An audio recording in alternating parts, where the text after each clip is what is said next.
Man, I sure am glad to be heading home after this long flight. Yeah, I can't believe we've been in space for a whole entire year. I'm so ready for real food. I know, this SpaceX flight was only supposed to be 24 hours in space, and we got stranded for an entire year. Honestly, I'm really surprised that they had enough food for a whole entire year. Yeah, I mean, we had to ration it carefully. I've been living off of a steady diet of Tang and freeze-dried astronaut ice cream. And oh my gosh, that astronaut ice cream is making my butt explode. Really? I haven't shit in like a month. Ugh. God, man, I'm emaciated and bloated, and I just feel like at any minute now, an alien's just gonna burst out of my chest. Oh, an alien? Yeah, and then it's gonna run around the ship and it's gonna kill people, and you won't be able to do anything about it. Where would this alien have come from? Like, what are you talking about? From my chest, and it's gonna have acid blood. So if you try to kill it, it's just gonna burn a hole in the ship. That's very specific. What? I mean, come on, it's from Alien. Like ancient aliens? No, not that weird Greek dude who says everything is because of aliens. No, the movie Alien from 1979. Oh, I've never seen Aliens. You've never seen it? You haven't seen it. No way. You're out of order. You're killing me, Smalls. Fasten your seatbelts. You're tearing me apart. Houston, we have a problem. What we've got here is failure. Conceivable. God damn you all to hell! Hello and welcome to You haven't seen it? This is a podcast where I force my wife to watch movies she doesn't care to see. And I'm the wife that doesn't want to watch them. Yes, and I'm her husband, Joey. And I'm Erin, the co-host. Ba-do-ba-do-boo. I think that was our best intro so far. Okay. Still wasn't great, but it was the best one. Yeah, Okay. I'd say I'd agree. I agree. Yeah, so we're going to be talking about a movie today. Joey, what movie are we talking about? We are going to be talking about the 1979 classic sci-fi film Alien. Ooh. It's starring Sigourney Weaver, Yaphet Kotto, Harry Dean Stanton. These actors have really interesting names. Yeah, they do, don't they? Ian Holm. That's not interesting, though. No, it's not. But I'll tell you what is. He's a knighted actor, I believe. Oh, And it like was- Elton John. Yeah, he's the Elton John of aliens. Or Alien, I mean. Also, the director, Ridley Scott, who I'm a fan of, is also Sir Ridley Scott. He's credited as Sir Ridley Scott, which I didn't know. I'm a fan of this dude, and I didn't even know that. Are they British? Yes, they are British. Okay. Yeah, Ridley Scott, I really like him as a director. I think he does very visually interesting movies. I can, I can't attest to it, but from what I saw from Alien, I agree with that. Yes, he's got an Academy Award for Gladiator, which I think came out in 2000. You know, I think I've seen Gladiator. Is Yeah. that no, that's Sparta. Sparta. Is Is Sparta. Oh, it's 100 or 1,000? I don't know what it's called. that is called 300, Oh. and it is based on a comic book. No, Gladiator was a movie. I believe it came out in 2000, starring Russell Crowe, and he's a gladiator in Roman times, I guess. I never watched the whole movie. They will rid themselves with blood. It's funny that's that all I can think of whenever I hear Russell Crowe. Because he was in Les Mis, Les Mis. Yeah. the movie version. Okay, well, let's make this podcast about musicals again. Yes, Let's do always. it. I heard he wasn't that great in that movie. No. Anyway, They well, will rid themselves with blood. Yeah, that's how he sounded. It was not good. okay. I'm going to take your word for it. I cannot get that sound out of my head. I don't think I'll ever see that movie.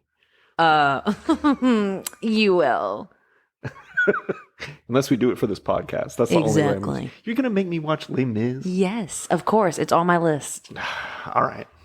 Cool. At some point, we're going to do this podcast in reverse, and I'm going to have to watch musicals I've never seen before. Well, anyway, like I was saying, he won an Academy Award for...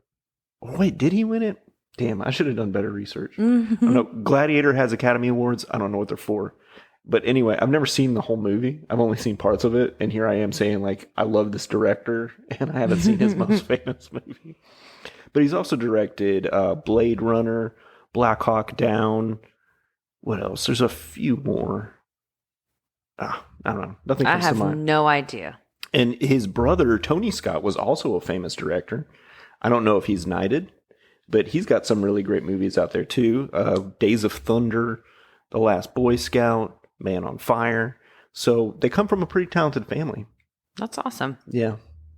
So I want to ask you, did you know anything about this movie going into it? I did know some. And some of it, whenever I started watching it, I was like, oh, that's what that's from. So the only thing that I actually knew about this show was that there was an alien. And something that I didn't realize I knew was that there is an alien that pops out of someone's chest, because it's like parodied a lot. Yeah, I guess parodied quite a bit. Like, it's in Spaceballs. It's like parodied in almost... in so many different things. I've never seen Spaceballs, but I've seen that scene. Yeah, I think everybody's seen that scene from Spaceballs, even if you haven't seen the movie. Yeah, but that was the only thing I actually knew about it. I knew that there was an alien like trying to kill them, but that was it. I didn't know anything else. Hold on, I'm going to pull up IMDb real quick. Remember to cut this later. Tip tap tap tap tap tap tick tick tick tick tick. That's the keyboard. I'm in. It's like when you call those lines automated lines now, and they're like, give me a minute while we search this, and you can hear like fake typing. All right, so I just wanted to do a quick in memorandum like they do at the Oscars when they show the videos of all the people who have died in the last year. Uh-huh. There's an actor who played the alien in this movie, and his name is, I'm sorry if I butcher this, I really am, Bolaji Badejo. And he was a Nigerian graphic designer.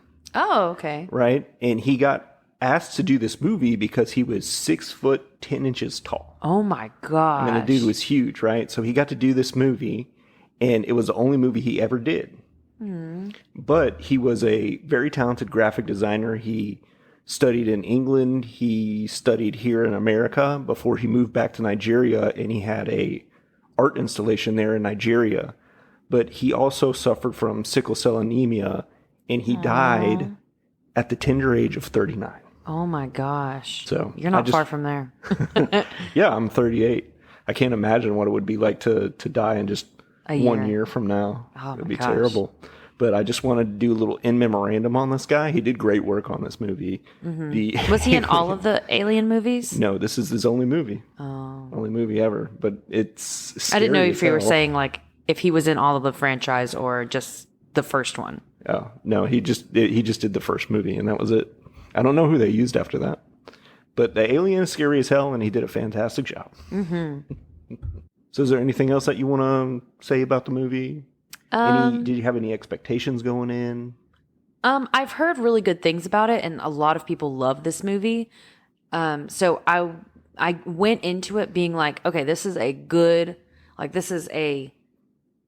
highly thought of movie. So I wasn't looking forward to being disappointed in it. You know what I mean? Like when I was watching it, I was like, I was giving it a good go. I didn't have any biases towards it. So yeah, I knew it was it's well loved. Right. Yes, this is a very loved movie. It's not one I've really seen a whole bunch, to be honest. I do like it, but it's right up my alley because I used to love horror movies, and this is one part sci-fi and one part horror. I wouldn't say that you're a sci-fi guy though. No, I'm not a sci-fi guy, but I do like some sci-fi movies, especially ones from around this time. Like I like Blade Runner. I like the Terminator movies. I like Predator. True. So I do like. I'm not I don't seek out sci-fi, but good sci-fi movies I'm totally into. Like, Yeah. I would never sit down and just watch the Sci-Fi Channel. Oh, yeah. I would never do that either. Yeah. So, you ready to jump into the movie? Yeah, let's get started. Okay. Well, the movie starts out, you can tell right away it's a very slow-paced movie because the opening credits are over slow pans of outer space. Mm-hmm. And very, very slowly little shapes show up to show the title. Do you remember? Yes. Okay, yeah. Yeah. Because whenever it was like showing up, like I was like, it looked like alien, because the E was a C for like the longest time. And I was like, where's the middle of the E? Because I knew it was going to spell out alien. And then it finally showed up at the end. And I was like, oh, there it is. And it was on for like 2 seconds. But yeah, you can tell from that very beginning, like I wouldn't say it's like a slow paced movie, but it is a slow burn. Yeah, it's very methodical. Is Yes. that what I would say? It doesn't feel slow. Like it moves along. You get an hour into it and you're like, an hour's already gone? Yeah, we paused it at, I think, probably like 58 minutes. And I was like, we already watched 58 minutes of this? Like, I was like, no, like we just started this movie. Yeah, I know. Also, it feels like the first act is really long. Because I paused it when they shot that one guy out of the space shuttle. Yeah, which was kind of comical. Yeah. Watching that really guy was. flip out into space. Just a dead body buried in space. Yeah, it was kind of funny. But that was like the end of the first act. And Yeah. it was an hour into the movie. So I thought that was pretty interesting. Mm-hmm. But what did you think of the title sequence? The way it showed up real slow? I mean, I didn't take note of it. Like I noticed it, but I wasn't like, ooh, yeah, slow title. Oh man, I really loved it. And I thought like, man, this is really getting you prepared for it. Because it's like little pieces show up and you're like, wait, hold on. What are these shapes? And then that's kind of like what this movie is. I was really trying to put myself in the shoes of someone who saw it for the first time in 1979. Okay, because seeing this for the first time, I didn't look at the shapes and I wasn't like, ooh, yeah, what's that telling me? Like it was a long intro, but I wasn't like, ooh, this has meaning behind it. Like, because I didn't know anything about it. Well, yeah, I know. I'm not saying that you should have. I'm just saying that I was trying to put myself in the shoes of that. Like, this is one of those movies that you wish you could have a time machine so you could experience it with everybody else for the first time. I grew up hearing about this movie and all these different things. So when I finally saw it, I was like, I already knew that the alien bled acid. I knew about the chest bursting thing. Like, Yeah, I had no clue about any of this. yeah, and imagine you go to the theater to see this movie in 1979. There's no such thing as aliens or alien resurrection or any of that stuff. It's just, this looks like a cool sci-fi movie. I'm going to go check it out.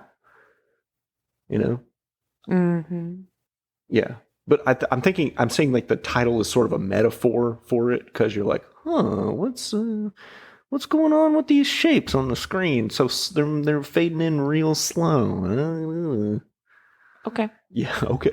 I don't really got much to say about that, all right? Well, no, not really. I think 'cause I wasn't looking for it. Yeah, I'm not saying that you're supposed to be looking for it. I know you're not. I'm just saying like I wasn't looking for it, so I didn't notice it. Okay. Well, and then they go to they start panning around an empty ship. Which I loved. I loved how long, like nobody had a lot of lines, any lines in the very beginning. And so the slow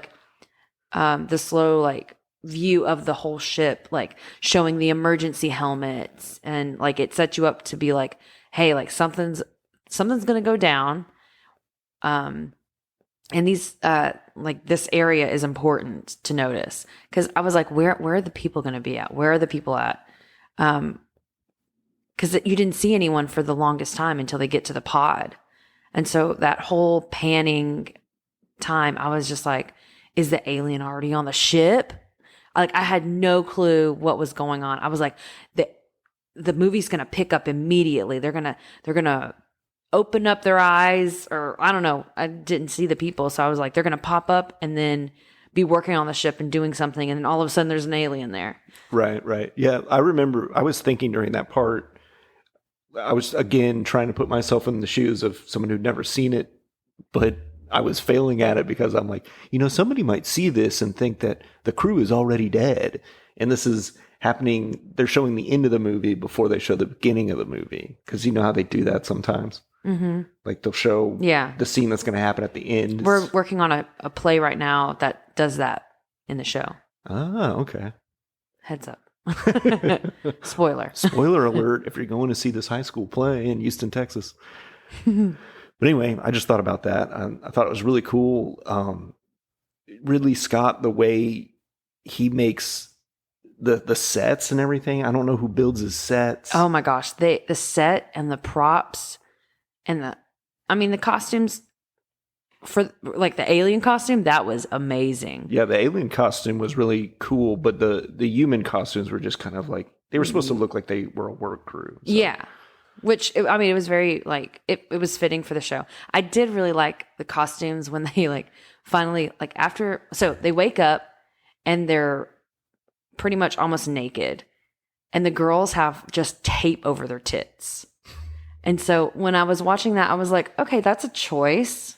I don't know why they have to be naked to be asleep. Did they just have tape over their tits? Yeah. It was just like a strip of tape over their whole entire chest, covering their nipples. Oh, okay. Like a skinny tube top?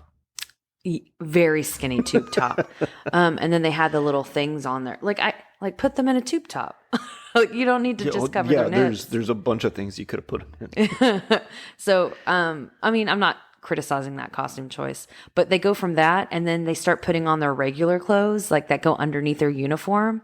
And so like some of them have, like one person I think has like a Hawaiian like shirt that's like a little button up. And I was like, okay, I liked that I could see like a little bit about the characters from what they chose to wear before they had to get dressed into their uniforms. Right. Yeah. You really don't know a whole lot about the characters through their uniform. I know Yaphet Kotto, Parker, he usually has something wrapped around his head.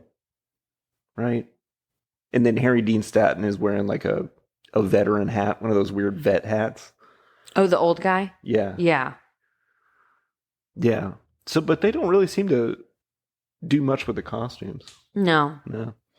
But the sets and like everything looks so tactile. Like it looks like you could go in that ship and like start pressing buttons, and you'd be afraid to do it because you'd be like, well, what if I blow everybody out the air?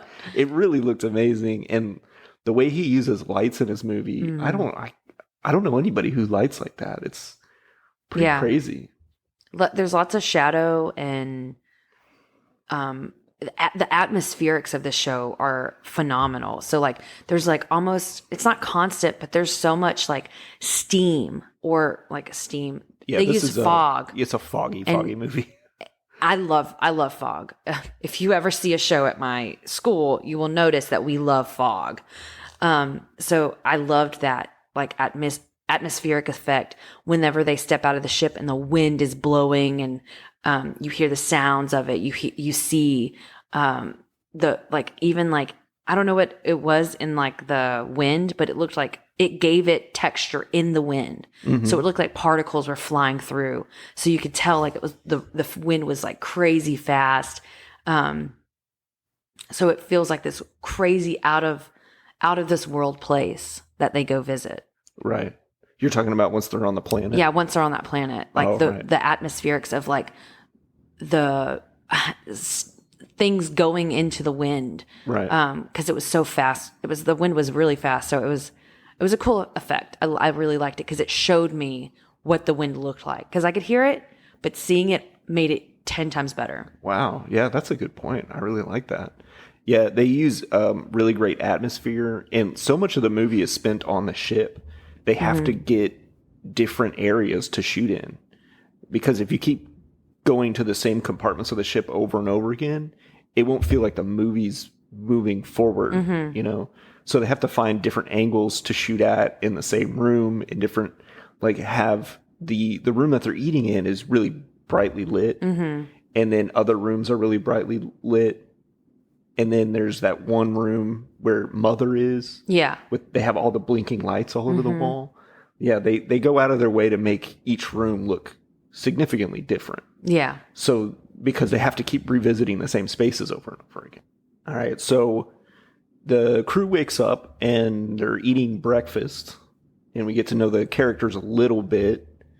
And they talk about how they can't wait to get better food and all that. Because at this moment, they think that they're about to be home. Yes, that's right. They don't know that they've been woken up early. Mm-hmm. Good, which was something I noticed. I was like, when they first woke up, I was like, they probably aren't supposed to be waking up right now. Like, I didn't think that they were supposed to wake up. Because I put that question, I was like, are they supposed to wake up right now? Because what they show you before they wake up, like in the title, is vast space where there's nothing around them. And then I think it even peers out at one point and there's like nothing. There's no planets or anything. So they're in the middle of space. Halfway home. Yeah, they are. They're halfway home and then they get woken up early and I guess Scarrett goes to talk to Mother, and Mother is the computer that controls the ship. Yeah. They don't explain it a whole lot, but that's where they get their orders from. And that's what, tells them what's going on. Yeah. And which is a good name for it, Mother. Yeah. So they find out that there's a beacon. Mother tells them there's a beacon. That they don't know the origin of. Yes. And they need to go investigate. Yes. And they have to, or they will forfeit all of their pay. Mm-hmm. And what I think is, like, I'm a working class dude. Mm-hmm. I've been a mechanic for over 20 years now. Yeah. So when they're sitting around the table talking about their bonuses and the money they're going to get and all this stuff, like, they feel like working class people. Yeah. And Harry Dean Stanton and Yaphet Kotto, they look like dudes that I would work with in a shop. Are you talking about the mechanic guys? Yeah, the mechanic guy. Yeah. Yeah, but it just feels like they feel like working class people. Oh yeah. Every single one of them feels like, oh yeah, like they have to do all this stuff. Like there may be some in charge, but it's like a parts manager, like they're managerial, but they're not very important people in the world. No, these are working class people. They're just trying to get their bills paid and live their life. And of course they don't want to go down there and check it out because that's not their job. They're not a search and rescue people. So they're like, no, I don't want to do that. But then Ash, who's the science officer, is like, we have to, and he rattles off their contract. Yeah, I thought Ripley did that, but no. maybe it was Ash. I didn't recall that Ash, but now that I know, like, if Ash did do that, he was like, he knew that this was going to be coming up. That's what I like about his character too. Is later when you find out that he is basically a robot. He's a robot, but he's trying to collect the alien to bring it back to Earth. Then you think back to everything he did in the movie, every action he had in the movie, and you're like, yeah, that's why he did that. Of course he's doing that. Yeah, he's acting like that. He's acting suspicious. But I didn't realize he was suspicious until he became a robot. Yeah, that's right. Or I realized that he was a robot. Like it was the way that was directed and the way he acted. It was really great work on their part, because like it did not. I was not suspecting that at all. Like I was like, he's a fucking asshole, but that was all I had about him. Yeah, he seems like just one of those guys who's like, just a bummer to work with, because he's always like, no, we have to do it this way. And like, nobody wants to do that, man. Why are you making us do this? Yeah. But also, like, he deliberately disobeys orders constantly. And it's like, okay, so sometimes you want to do the right thing and the what's told of you, what you have to do for your job. But then other times you're just like, whatever. Yeah. It seems like he's sort of making his own decisions sometimes, but then not. But then you find out later in the movie, he has a mission this whole time. Exactly. Right. Yeah, it's really good. And you can see why this guy is a knighted actor. Yeah. So then they have to go investigate the beacon. So they get on a separate, smaller ship and they go down to this planet or this beacon or whatever the hell it is. I don't think, do they ever really explain what it is? No, but you know what I'm thinking? What if it's like a beacon that they set, like, hey, we need to go check out this planet from Earth. Like Earth is like, hey, check out Earth this sent the planet. beacon. Yeah. But then again, later on, Sigourney says, Sigourney? I Sigourney. cannot say her name right. It's okay. She says, Ripley, she says that they deciphered the code and it's not an SOS, it's a warning. So maybe some other ship went there at one point and found all of this stuff. And so they put a beacon on to warn other people to not go there. Yes, that is what I think happened as well. And I also think this wasn't recent. Like, I don't think this was like within months or days or years. Like, I think that beacon and those people who went to that planet, many, many years have passed. And they finally stumbled upon this beacon. Yeah, well, that ship, it was probably, they probably encountered the alien thing. I don't know. I can't remember what its name was. The xenomorph? Yeah. What a great name. The xenomorph. I bet they encountered it on that planet. You're a xenodork for not liking that name. Okay. Just saying. So sorry, you got me like off my train of thought. Way to go, Joey. So I bet that the alien that was in the ship they were like, oh, it's petrified or it's fossilized. It originally went to the island and then those aliens killed that huge beast thing. And so when they were there, we were like, we got to set out a warning, like, do not come here. Yes. Yeah. From a different alien. And then they like made a whole entire nursery for all their eggs. Yeah, they made a little kindergarten of baby xenomorphs. Yeah, that's what I think happened too. And I think, you remember, they go there and they find that weird statue. They have some word for it, I can't remember. And then they go underneath it and they find it's all not a those little eggs. statue. They say it's a being that's been petrified. Yeah, I know. I mean, like, it's a statue. The prop is a statue. Oh. It's a miniature. Right? Yeah. And then they shoot it with a special lens to make it look really huge. But also, I wanted to talk about H.R. Geiger. Do you know who that is? I have no idea. I know MacGyver. H.R. MacGyver. That would be a really interesting TV show. Well, here, let me show you some of his work. He did a bunch of design work on this show, and he's some kind of artist. I don't know. But H.R. Geiger is a Swiss artist, apparently, and he draws like really creepy, macabre-looking alien stuff. And he designed the xenomorph, as you can see here in this picture. Yeah. And he designed that statue, which I'm remembering now they called like the jockey or something like that. I don't know. But anyway, what do you think of his work? It's really cool. Yeah, it's super cool, huh? Yeah, I'd love to look at more of it later. No, let's do it now. This is the art corner. Art corner. Art corner. So they go underground and they find all these little egg sacs like poking out of the ground. And there's a mist overlying it. And a laser. Did you notice the laser thing too?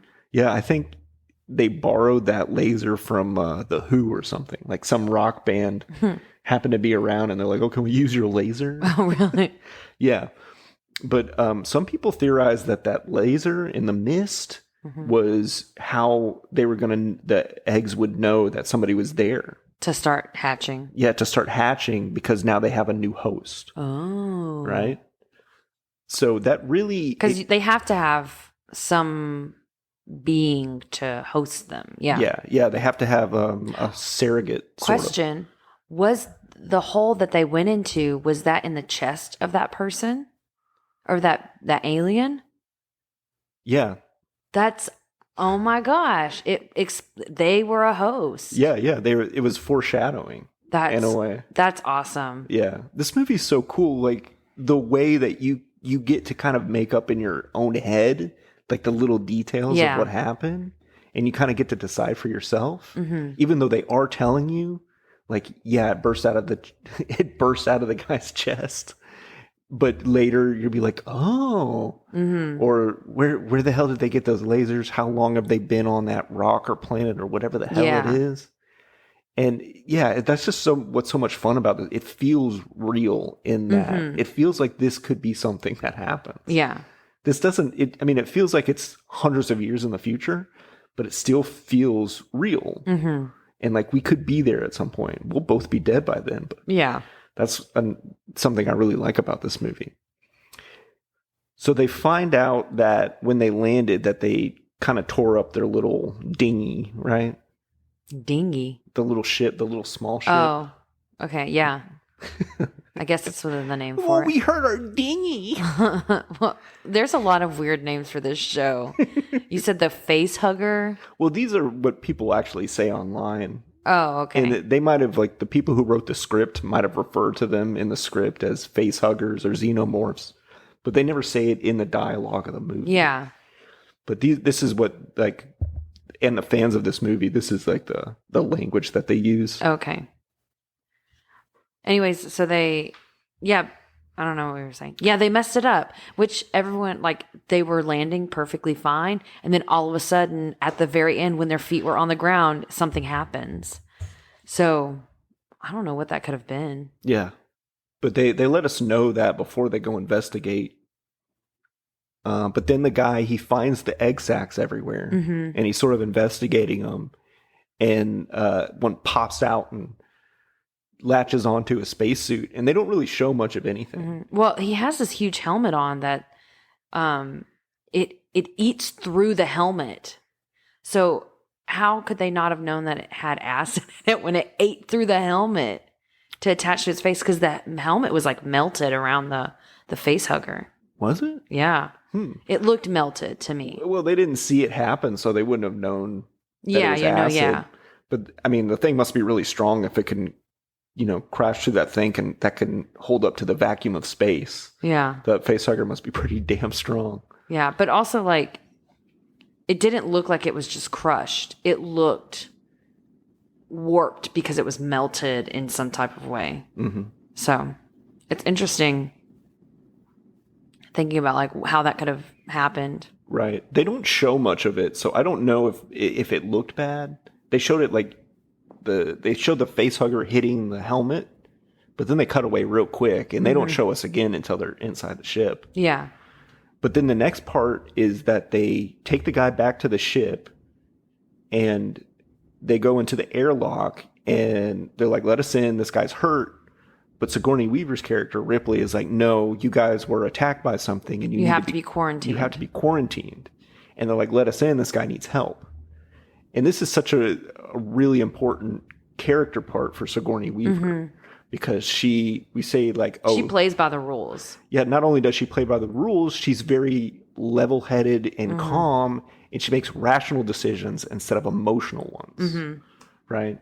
Which builds up into the last part of the movie or the end part of the movie before the ship blows up, and she's like throwing a fit, and like she's like cussing out Mother and all this other stuff. So it's a cool arc for her. Yeah, it's an interesting arc and a nice juxtaposition. But she's very adamant about them not coming into the ship. Yeah.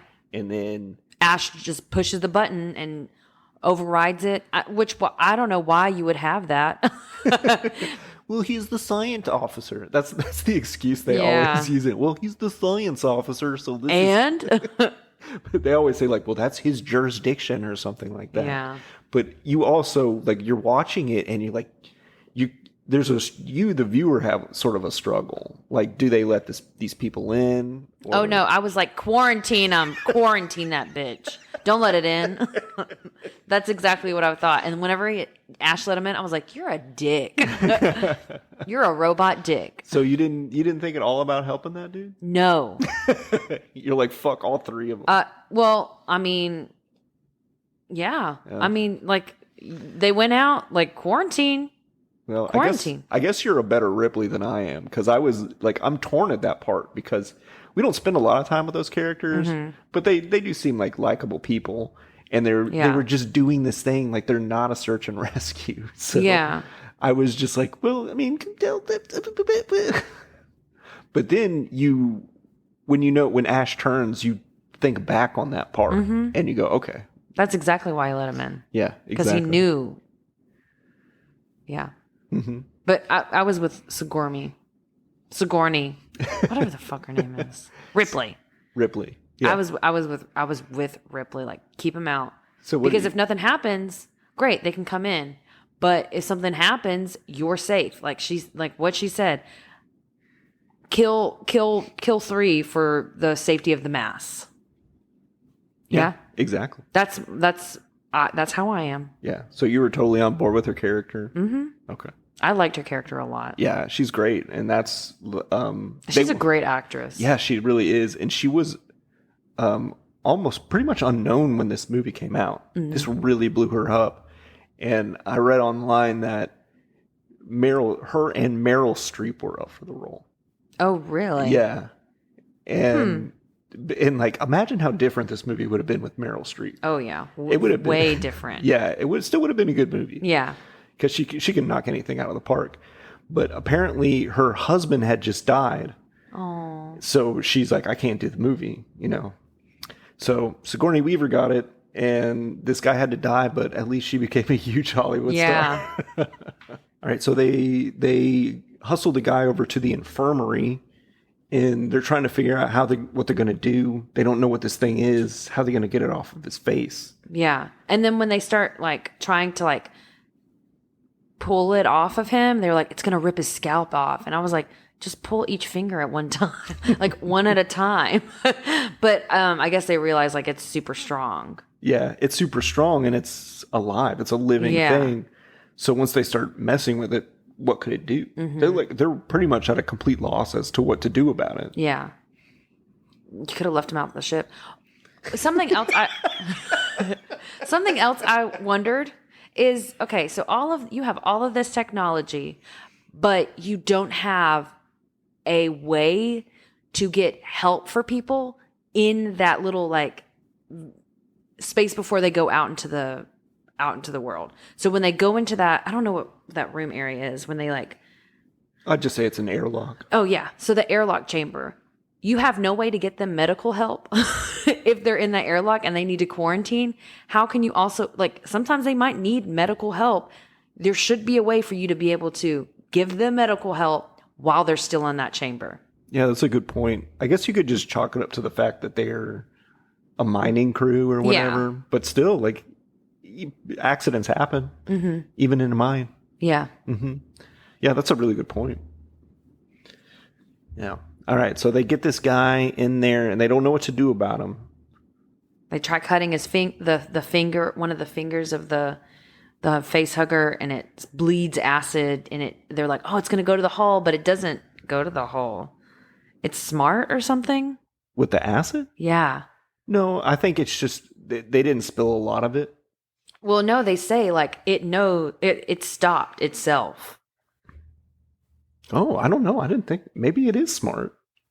Yeah, well, that's what they say. They were like, it's prevented itself from going any further. It controlled itself. That's what they said. Oh, so it becomes benign, sort of. I guess. That's weird. I just figured that it used all of its molecules up or something. Yeah, I guess it wanted to show hey, don't fuck with me. Oh, wow. And then whenever they left, he was like, oh, they got it. Wow. They understand now. That thought never crossed my mind. Wow. Yeah. It reminds me when I used to spill battery acid on myself. I used to have to work with these types of batteries that you had to put the battery acid in it. Yeah. So that they could store the batteries for longer. Oh, I didn't know that was a thing. Yeah, and if you spill some on your clothes, it'll burn a hole in it. One time I burned a hole in the crotch of my pants. Cute. Yeah, cute. Crotchless pants. Yeah, that's when I learned how to use a rubber apron or something. Oh. Yeah. Okay. So things are starting to heat up with this alien character. Yeah, and so like they leave him alone, and they scan his body, and they see that it's feeding Parker is his name. It's feeding him oxygen so that he stays alive because it needs the host to survive Right. until it's born. Exactly. But then they go out and they talk and they try to figure out what they're going to do. And then it says to come back. Yeah, Ash says come back because there's changes, and he's the face hugger went away, and they find it. Like they find it, it falls from the sky and on Ripley, and they're like, oh no! I was like, why is it not attaching to her face? Yeah. But then they show that it was dead. Yeah. Wait, did that part scare you? Yes. Yeah. You jump at movies, but I've never seen you jump at a movie this much. Yeah. I'm a very jumpy person. This movie has lots of like jump scares to it. Well, I guess not more than other things, but They are jump scares, but I don't feel like they were like hacky. no, they were not. They No. were like legit, like, I don't know what's going to happen next. It was suspenseful. The suspense of this movie really plays well for it. Yeah. I remember the first time you jumped was when he was looking at the eggs and it made a hissing noise. Yes. You're very afraid of snakes. Yeah. So I couldn't help but think like, oh, it made a snake noise and scared Erin jump. I was worried it was going to be some kind of snake alien thing. Yeah, I'd never seen the alien, I know. so I didn't know what it looked like. Mm-hmm. And I didn't know that whenever it like shot up, I was like, that was a big jump for me. Whenever it started, when he like shined his light in there and he was like moving around, my whole time I was like, oh my God, I can't believe it's gonna happen. When he was shining the light Yeah, and in it the was egg? moving. in the egg, right? In the egg, yeah. When it was moving around. Oh man, those eggs, like they looked really good, didn't they? Yes, they looked really cool. I bet you'll never guess what they are. Gelatin. No. What? It's cow and pig intestines and guts, and like they just made these things out They of blew like, it up? I guess, I don't know, but that's what it's made out of. It's made out of organic animal material to That's make cool. it, and it makes it look really real. Yeah. Because I was watching that and I was just thinking like, how did they make it look like that? Mm-hmm. That's insane. I mean, you can make it out of other materials. Of course you could make it, but it wouldn't look like that. Like I've seen so many horror movies where they use like prosthetics and stuff like that. And like even the really good ones, you can tell a little bit, but you're willing to forgive it because it looks good. Mm-hmm. But that, I was like, it looks like living tissue. Yeah, it did. Yeah. And then I looked online and it was. Well, it's not alive anymore. No, it's not alive anymore. You're right about that. Okay. So then they go back and they find out that the alien is dead, and then pretty soon after, Kane wakes up. Yeah, his name is Kane? Yeah, his name is Kane. Parker. No, Parker is the black dude, Yaphet Kotto. Oh, okay. So he wakes up, and he feels fine.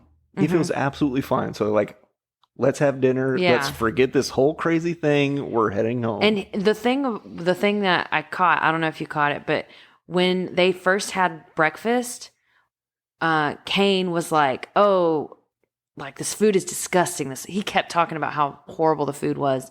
And then Parker said, yeah, the only thing that's good is the coffee. And then later on, after the alien has gone away and he's woken up, they go to eat and he's like eating everything. And they're like, oh my gosh, like, why are you eating so much? Like they noticed it. Yeah. And they might probably just chalk it up to the fact that he was just sick, and so his body's repairing itself. But then he starts to act a little strange. Yeah, starts convulsing, and blood starts shooting out of coming out of his chest. Ripley like notices, like you see them look down and see all the blood pulling at his on his chest, and then the alien pops out. The way that alien ran across that table was comical. Yes, it was pretty funny. I think that's probably why they made fun of it in Spaceballs, because they're like, oh, it just shoots The puppet across there. was hilarious looking. It was like it was on a rail. Oh, okay. Well, I don't know for sure, but you could tell they put it on something and then shot it across. Yeah. But it looks good. It looked good. Yeah, and I also like that it's just it really is just a baby of the bigger. Yeah. Yeah, that part. I really wish I cracked me up. would have saw it like in different stages instead of it being just super tiny into huge. Like I wish I saw like a toddler version, like a teenage version where it has acne. It's just going through a really awkward time and it hates his parents. Get away from me, Dad. Oh, fuck you. And slams the door to its bedroom. One day I'll eat the crew of this ship. So anyway, they're taken aback. They're flabbergasted. They can't believe what just happened. And they don't know where this thing is. Yeah, they don't know where it is. They're freaked the hell out. Yeah. Mm-hmm. And then they show the way that they wrap him up and just fling him out of the ship. Mm-hmm. And he starts flipping into space. Oh my God. I could not help but laugh. It's so sad, but so funny. Yeah, it was weird. And they had him wrapped up like a mummy. Yeah. It's just like, I wish they had shown the part where they're just dragging him over there. And they're like trying to interact with one another. And like, I've been working with Kane for a couple of years. He's a good guy. He's a good We guy. wrap his face. He really loved Fruit Loops a lot. We talk about he couldn't wait to get back and have some Fruit Loops. And then they just shoot him out the airlock. So then they decide to split up Scooby-Doo style and try to figure out this alien. Did they figure out that he was going through the vents yet? Yes. So, well, before they find out he was going through the vents, they go and they're looking around. They have the robot guy. He made a motion detector thing so quickly, literally in seconds. Because, well, I mean, I guess it could have taken him like a day, maybe. Well, I mean, he's a robot.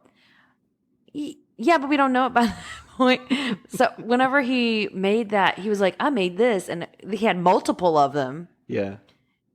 He had to have stored those. No. He was like, I know that there's going to be some need for a motion detector. Yeah, maybe. Oh, yeah, he could have. I didn't think about that. He could have maybe like, well, I might need to make an airship motion detector, so I'll take this box and this leaf blower aboard the ship. Because that's what it looked like to me. It looked very funny. Yeah. But anyway, it senses particle disturbances in the air. But they start walking around and the motion detector starts going off, and then they find a cat. Oh, that's where right. did this cat come from? I don't know. I don't know if it belongs to Ripley or if it was just like the ship cat or whatever. But I wish it would have been brought up earlier. Yeah, like that would have been nice. Like, oh, like the cat, like. Well, they showed the cat when they before wake. that. No, they didn't. Yeah, they did. When? I think he's on the ship somewhere. But they show it. His name's Jones. Yeah, but before they open up that thing, I never saw the cat ever. Oh, what if the cat was like a canary in a coal mine type situation, where the cat dies and they're like, "Oh no." Oh, well, I just thought of that. They used it like a canary. Yeah, kind they of did. to tweet like it kind of warned them that the thing was was close. Yeah. So, but they try to catch this cat and they think it's the alien, and also they don't know what size this alien is at this moment. No, they find the skin that he shed. Well, the old guy, the old mechanic guy. Yeah, Harry Dean Stanton. Yeah, sure. he finds skin on the floor in like an engine type room. Yeah, because he was looking for the cat. Yeah. They never explain what that room is, but there's all this water in it. Mm-hmm. And there's also chains. Yeah. But the cat ran off, and he's trying to get the cat. Yeah. Which doesn't really make a whole lot of sense, because, well, maybe they just want to have it so it doesn't keep disturbing. Exactly. That's what they said. They were like, okay, catch the cat so we can stop worrying about motion stuff. Okay. And then he gets attacked by the alien. This is the first time we see the large alien. Yes. And it's very imposing. And it kills him. Yeah, it kills him.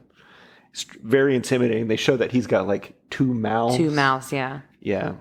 Which is like, how does that work? What's the point of 2 mouths?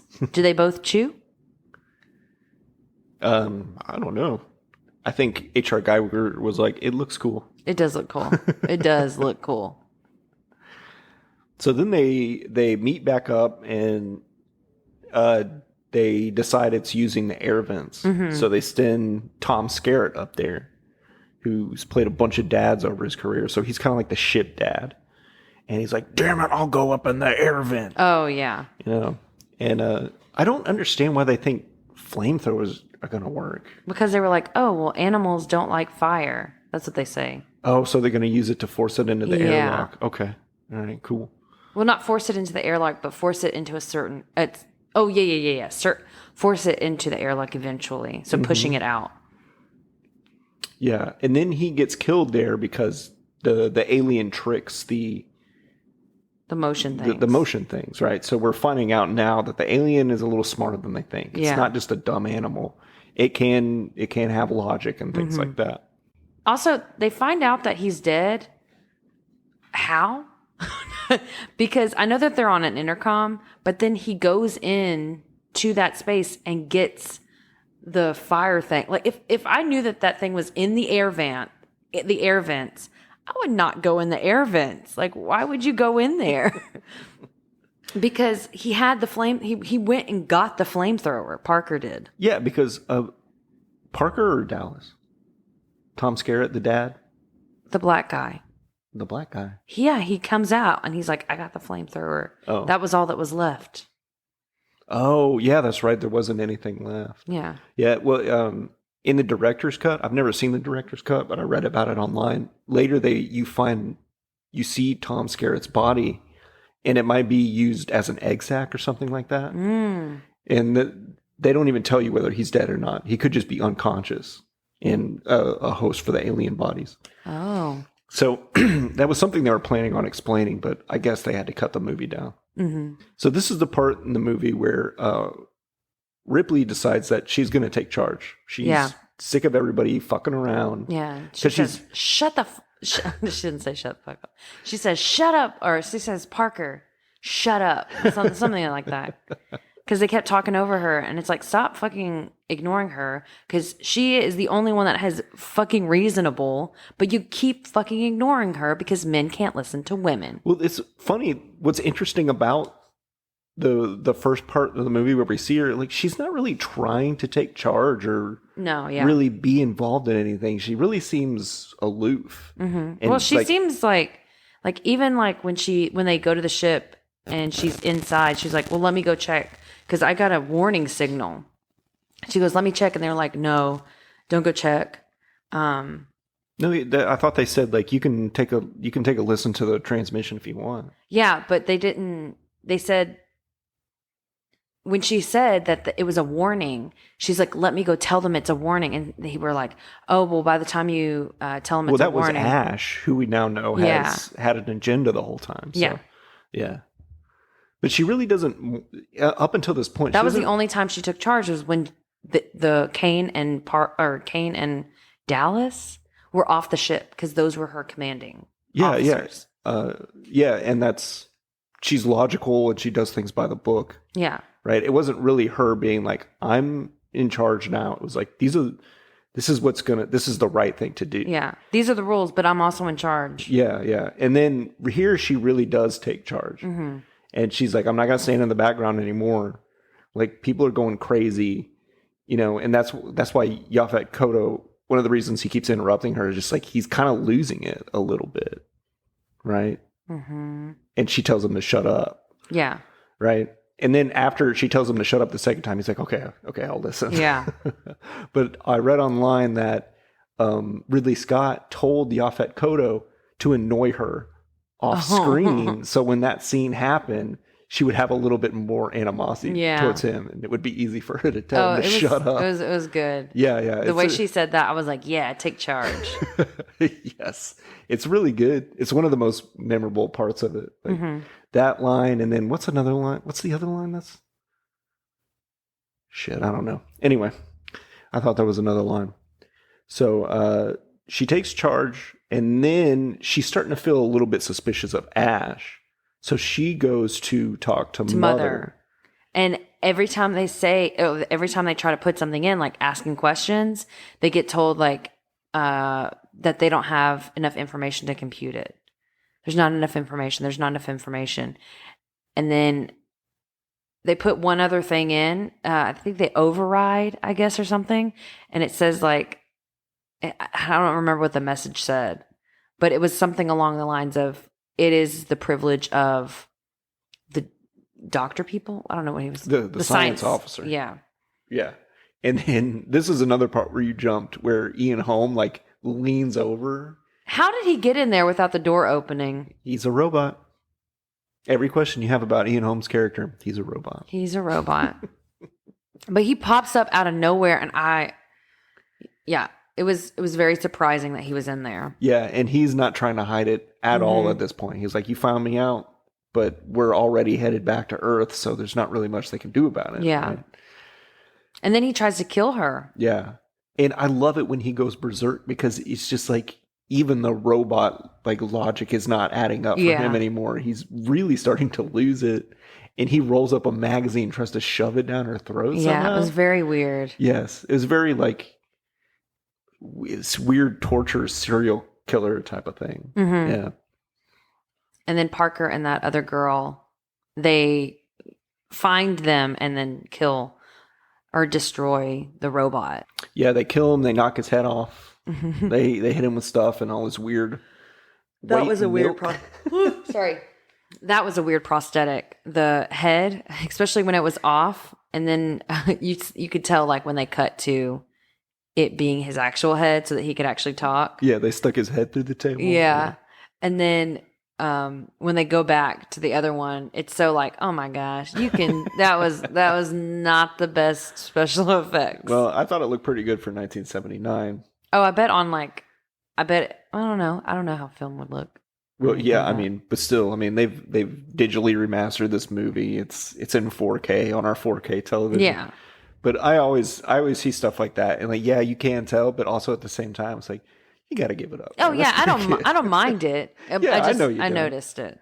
Yeah, of course you're gonna notice it. When I watch Terminator 2 now, at the end where he's getting shot up and his face is coming off, it's like, that's clearly just Play-Doh getting shot off of metal, you know? Oh. Yeah, it looks pretty bad, but, you know, back in 1992 when it came out, you know, looked pretty good. So he's found out they have to wire him up. Yeah, they wire him back up to like ask him information. Yeah. About how to kill the alien. And he's like, you can't. Like, he says, like, I could tell you your chances, but you don't want to know. Yeah. Or something along those lines. Yeah, he's really mocking them. Mm-hmm. Yeah, and his insides are like, they look like those balloons that you make balloon animals out of. Yeah. And there's like weird fiber optics coming out of it. Also, did you notice that whenever he went into the thing and he pops up next to her and then he starts getting angry at her, like he has this like white bead of sweat. Yeah. And I was like, what is on his face? Who jizzed on him? Because I was like, why is there white stuff coming out of his face? And then later on it makes sense. But in the moment I was like, ew, gross. Yeah, what did you just do? It looks like weird semen is his fuel. Yeah. Thick semen. Or thin semen. Please come inside me. I need fuel. I need fuel to up. Gross. Some weird sex robot. Sex robots.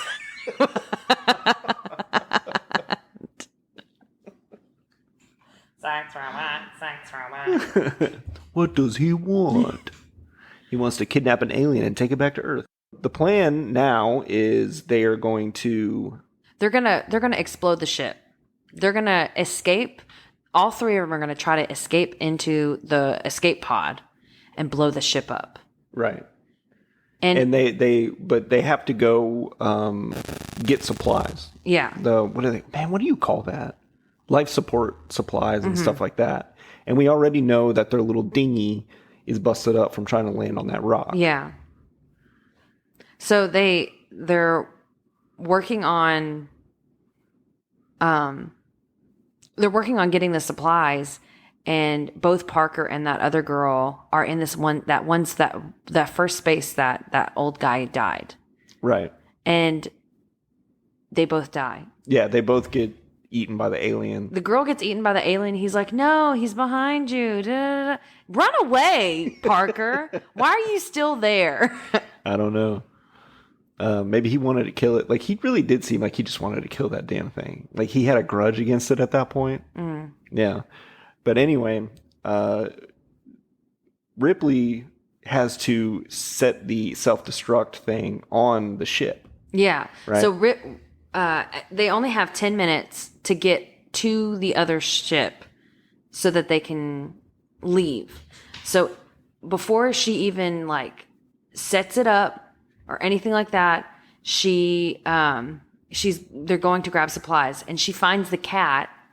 Right. She finds the cat Where the emergency place is, and so she puts it in a carrier, and she is flinging that cat everywhere. I don't know if anyone noticed, but it's like being slung around, thrown, dropped all over the place. I think it would be really funny if they put some Foley work in there. Just the cat going crazy, and they're like, "Hey, let me out of here! What are you doing?" That would have been really funny. Yeah, that would have been pretty good. So then she makes her way towards the. Well, she hears that they're dead, Yeah. and so she okay. I gotta set this self-destruct now and get to the ship because I don't need supplies because it's just me. It only holds one person, so I can just go. I don't need anyone else. I don't have anyone else to worry about, so I can just get there and I'll be good.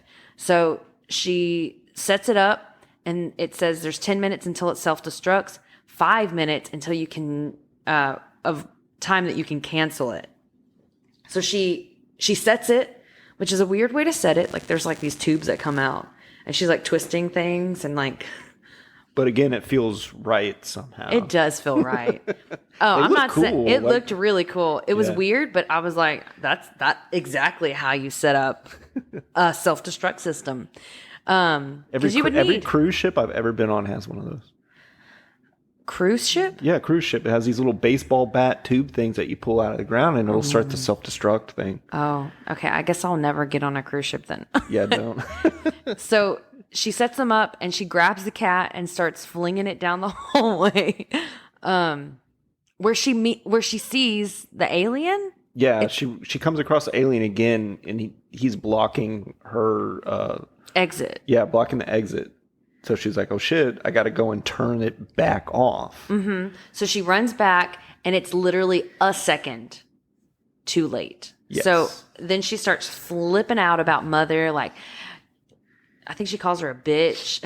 Yeah, she calls her a lot of names. Yeah. And so she's like mad about it. And so she's like, okay, I got to get to the ship.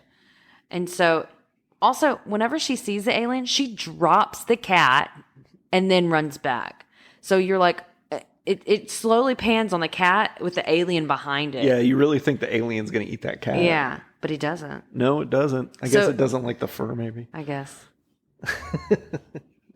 So she starts running back down the hall. She sees the cat and there's no alien there. So she's like, okay. And she gets on the ship. I can't remember what happens before she like steps on the ship. Cause I know that she has the blowtorch. And she like blowtorches inside the ship after she walks onto the escape ship and she blowtorches inside the big ship. Oh yeah, that's right. I don't know why she does that though. I don't know. Maybe if something's following her or something, the alien is following her and she just can't see it. Cause I didn't notice. I thought the alien was there and she blowtorched the alien. But maybe I was like taking notes at the time and I didn't actually see anything. I just saw that she was blowtorching inside the ship. I need to watch that scene again. Haven't you ever like shot your way into a room or anything here? No. Like, if you're running away from something and you get into another room, fire through a few shots down the hall before you close the door. I mean. Okay, I'm going to do that when I go to bed tonight. Okay, yeah, you do that. I remember not to go to bed too close to you. But anyway, she gets on the ship and everything seems to be okay at first. You don't really know what she's going to do because the ship engines are down. Yeah. Oh, well, first she has to escape. She has to get far enough away from the exploding. To not die. Yeah, Nostromo.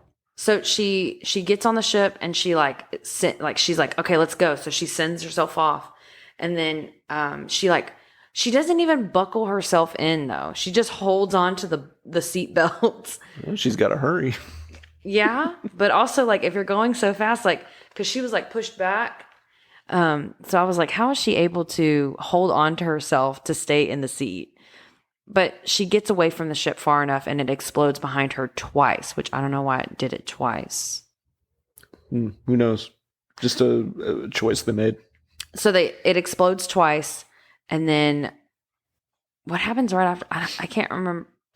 I know that the alien's on the ship. Yeah, she's getting ready to go into hypersleep, and she's getting down to her underwear, right? And she's putting the cat in there. She put the cat in the pod. She did. She put the cat in the pod, and she takes off her clothes, and then you see the longest butt crack. Those underwear were very tiny. Yeah, those were very 70s underwear too. Yes, but her butt crack was half out. Yeah.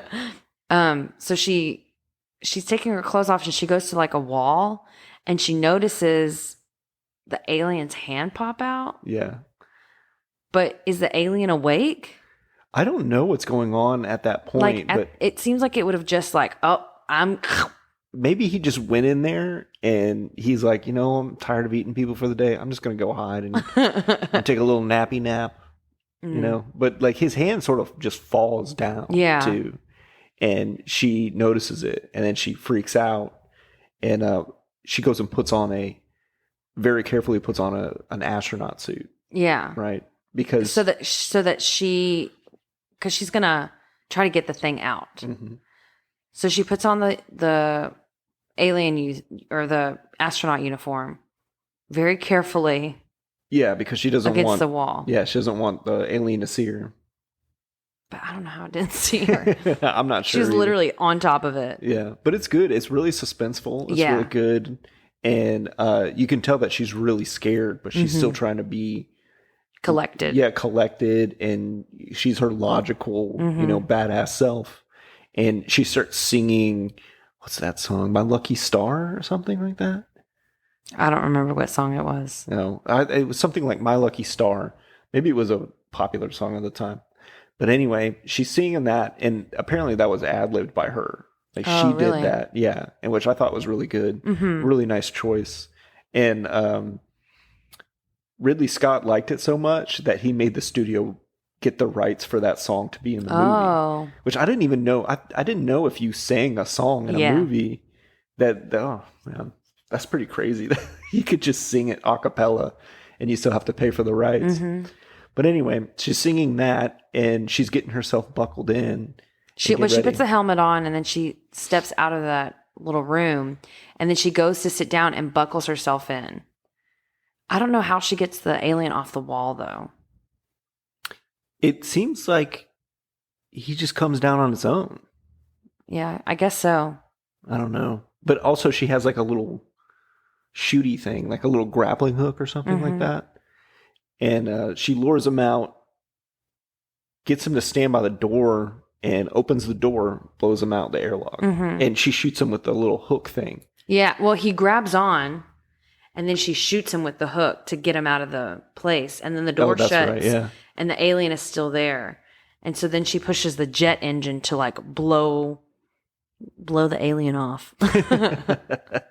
Yeah, and it looks really cool. It was a really cool effect they used. They like poured water down through that tube and then blasted a really hot light in there. That's cool. Yeah, so it would look like fire and it would go through that the was light. really good. Yeah, and like you're finding out why I like Ridley Scott. Like the guy's innovative. The guy cares how things look. He's not just making some, popcorn munching. Oh, movie. no, absolutely not. No, yeah. Now, this was a really fun movie to watch. It has some really great effects. So many great effects. The costumes look amazing. The sets are so elaborate. Like the texture that you see on everything is so phenomenal. Sometimes whenever we do a show, like last year we did a show and someone had, they were like we had them have meat boxes, like packed meat. And one of our students went in there and started adding spray paint to give it texture. And if you looked at a box on stage, you'd be like, oh, that's so boring. But these, like, just adding this texture was like, that's not, if you looked at that in real life, you'd be like, that's fake. But on stage, and I guess on film too, it translates so much better. You get a better sense of like what it is. Mm-hmm. Yeah, truly. Yeah, texture's important. Yeah, like those details are so incredible. Like make or break things. Yeah. And one of the things I always notice, I'll be watching a movie and then I'll be like, I bet this movie used to be a play. Because you're watching it in the backgrounds and the spatial area around them, like, are of no consequence. They could be anywhere at any time. And then I don't know why theater doesn't translate well to film in that way, but I love those movies where you can feel everything around you. Yeah. And it feels real. And that's why people shoot on location so much. One, is cheaper. You don't have to build a set, but it feels real. Yeah. And this movie, you know, it was, everything about it was built from the ground up, but it feels so real. You can interact with every part of it. Yeah. And this is 1979. This is only no special effects. Well, I mean, special effects, yes, but no like CGI. Yeah, this was way before the Everything era of was CGI. hand built, crafted. Yeah. Which is so amazing. Yeah. And this is only 2 years after Star Wars, which is another movie that looks really good like that, you know? So it's just an incredible looking film. Well, I mean, I just really like Ridley Scott's films for this reason. A lot of his movies I haven't seen just because it's about subjects I don't care about. Like, he did a movie about Columbus called 1942. I mean, not 1942, 1492, excuse me. But I don't care about Columbus. I don't want to see a movie about Columbus. Yeah. But I bet if I did, I'd be like, everything looks so good. Yeah. Yeah, and like I said, Blade Runner, that's a movie we're going to watch on here that he did that I think looks even cooler than this movie. Oh, really? Yeah. It looks more stylized. It doesn't look, it's not as lived in as this, but it is more stylized because he's trying to do like a noir thing in the future. Yeah, he's just really good. And I liked his brother's movies too. Not as much, but I did like them. So, Erin, let me get your no bullshit assessment. I kind of already feel like we know where you're going with this, but what did you think of this movie? I thought this was a phenomenal movie. If you like scary movies, it's a perfect movie. If you don't like scary movies, you might not like it that much, but even watching it, like you would just, it's so beautiful. It is so beautifully shot. It is everything has purpose, which is, I appreciate so much. Every line has a purpose. It's not pointless dialogue, which I feel like there are lots of times when you watch something and you're like, why do you keep talking? Just shut up. Let's see it and let's move on. Okay? But this movie, everything is particular. I don't know. That's not the right word. Everything has a purpose. It is masterfully done. Phenomenal movie. I would watch it 1,000,000 times. You would watch it 1,000,000 times? 1,000,000 times. Okay. Well, we're gonna watch some of the sequels, I'm sure, and you're gonna get pretty disappointed pretty fast. Oh no. Ridley Scott never comes back to direct. Oh wait, I think he does Prometheus. I don't know what that is. It's another movie in the Alien franchise. Oh, okay. He does direct that one, but I've never seen that one, so I can't really speak to it. But the sequel to this one, which is called Aliens, is directed by James Cameron, who did Terminator 2 and Titanic and those movies, and Avatar. Yeah, you like those movies. Yeah, I like those movies. I've never seen Titanic. Really? No. That's We're watching Titanic. Yeah, that's a reverse episode. Okay, but Aliens, I love Aliens. And I've seen it even more times than I've seen Alien, but it really bums me out that they changed the format from like a space horror movie to like a space action movie. Oh. Because there's space marines in it instead of like a mining crew. Oh. Yeah, but it is really good, and I really love that movie. And it's called Aliens because it just has more aliens. Oh, okay. Yeah, but it's very good, especially if you like other James Cameron movies. You'll love it. But anyway, I think that'll do it for the show. Yeah. For the main part. But now we're going to play a little Fuck, Marry, Kill. What do you Ooh, say? I'm into it. Okay, well, it is spooky season. Spooky, scary skeletons. We're gonna have to get you to sing some interstitials. Oh yeah, For some of this stuff, yeah. I don't know if you guys have tell, but my wife's a pretty good singer. So I'm a horrible singer. No, I guess so.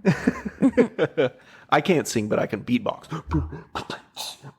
No, you cannot. Did Donkey Kong just show up? All right. I'm sure you guys could tell from that. I cannot beatbox. Okay, so since it's spooky season, it's the scariest time of year, besides Christmas. Okay. But Christmas doesn't scare you? No, If you're not good, you get coal. That's scary. and nobody gets coal. Yeah. Okay. Even the shittiest kids get something. Yeah. Mm-hmm. God, I feel bad for the kid whose parents give them coal. Oh my gosh. If a parent gives someone coal, I think that's like an inner reflection moment. Like if you're giving your child coal for Christmas, you're a shitty parent. Yeah, yeah. Hey, kids, if you're listening out there and your parent gives you coal, your parent is a narcissist. They're an asshole. All right. So I want you to fuck, marry, or kill the 3 top earning box office psycho slashers. You've got Jason Voorhees, Ooh. we've got Michael Myers, Okay. and we've got Freddy Krueger. Okay. Question. What version of Jason? Answer 8, where he's really wet the whole time. Is that the one where he was in like the lake? Well, he was in the lake in all of them, but No. That's Like, the one where they're on the cruise ship that goes to New York. okay. I just said 8, like you wet know the all. whole You know all. of them. Okay. So I'm gonna say kill Freddy Krueger. Okay, what's the reason? The reason for that is because he is a child molester, and I could not associate in any way with that kind of person. Good call. I like that. Thank you. I would marry Jason Voorhees. All right. What's your reasoning behind that? I don't. Well, hold up. It's Jason number 8, right? So he's wet all the time. So that must be a slip and slide.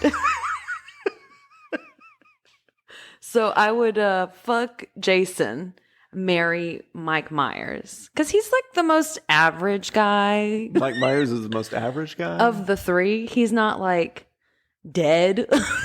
He's not a dream. Ooh, I mean, I don't know. He is the most real. Yeah, I guess he is the most real. He would never talk to you. And he would just be all the time be like, look, man, I gotta go kill my sister. Can you please? I mean, he'd just be constantly as long asking as he's permission. not killing me, we're good. You know, like go ahead, live your life, babe. You do you. You do you. I'll do me. You know, You're gonna go do that slip and slide in the back. Jason. Okay, he's gone. Come in, Jason. Have you seen? There's like these TikToks of people like Mike Myers will come up and they're like, "No, Mike, go away," and Jason like comes out the house and they start fighting because Mike Myers is coming after Jason's girl. It's a TikTok. You don't watch TikToks. Never mind. No, I don't like TikTok. It's really cute and funny. I'm gonna send you one. Okay, yeah. It's real goofy. It's like trailer trash. Trailer trash Jason and Mike Myers. And they're like, oh. Oh, okay. I think I want to see that. Yeah, it's pretty funny. That's pretty funny. Yes. I am someone who really enjoys parodies of things that they love. Like when people make fun of horror movies or Star Wars or metal. Like that's so funny to me. I don't understand why people don't have sense of humors about things that they love, you know? Yeah. Isn't that weird? Yeah, I completely understand what you're talking. Like I'm the same way. Like if I love something, I love making fun of it as well. Yeah. And I want you to make fun of it too. Now, there's a difference between like purposely putting something down that you love. But like, I mean, I other people can have criticisms of things that I like because we have different opinions. So I mean, you can criticize anything. yeah. So I mean, even with things that I love, like if people criticize it, I'm not that attached to things, I guess. Yeah. But I mean, I'm very sentimental, but I'm not like attached to like cultural things, if that makes sense. So like I have my grandma's table. It's in our breakfast nook, and I love that table. I grew up eating at it when I was younger, so I'm going to keep that table until it falls apart. Yeah, she is. She's going to, and I'm fine with that because I don't want to buy another table. Mm-hmm. It's a big sturdy table, but if someone comes in and is like, oh, like that's not a very good, well-made table. Okay, fuck you. And Yeah, it's my grandma's. That's what matters Yeah, to me. but at the same time, it's kind of hard to make fun of a table. For real. Yeah. But like if someone's like, I'm trying to think of like a genre or something that I love. If someone's like, I hate musicals, I'll be like, well, why? I don't know. That's most people's reasons why they hate music. Oh no, because they sing. Yeah. And you listen to music all the time. But like I mean, like my students all the time are like, musicals are stupid. I don't want to see a musical. Yeah. And then they see something, they're like, oh, like that was good. Yeah, because you like high school students are just like they're judging everything. They're so negative, and I was like that too. But you know, I'm older, so I gotta stop being so negative. Yeah, it's not constructive. It's not helpful, and it just turns you into a jerk. Yeah. People don't like you when you're just bad mouthing everything. Yeah. I try to look at the good side of things. Mm-hmm. But anyway, so when we cover bad movies on here, we're probably going to be talking about the stuff that worked well and the stuff we liked about it, even though maybe the movie wasn't that good. There's still I might pull out some things that didn't work well. Well, no, we're obviously going to talk about the things that didn't work, but we're also going to say like, hey, they were giving it their best shot. Here's what they did do well. Like, you watch all these movies, and I've seen terrible, terrible movies, and I will still at the end of it say like they tried their hardest to make something good. They just didn't have a budget, or they were inexperienced, or something like that. Like, it's the only thing I don't like is when I feel like it's just sheer laziness. Yeah. And I can't stand that. Mm-hmm. But anyway, this was quite a tangent we went off on. Yeah. But it was a good episode. It was fun. Yeah, that was a good episode. Thank you for joining us. This has been... You haven't seen it?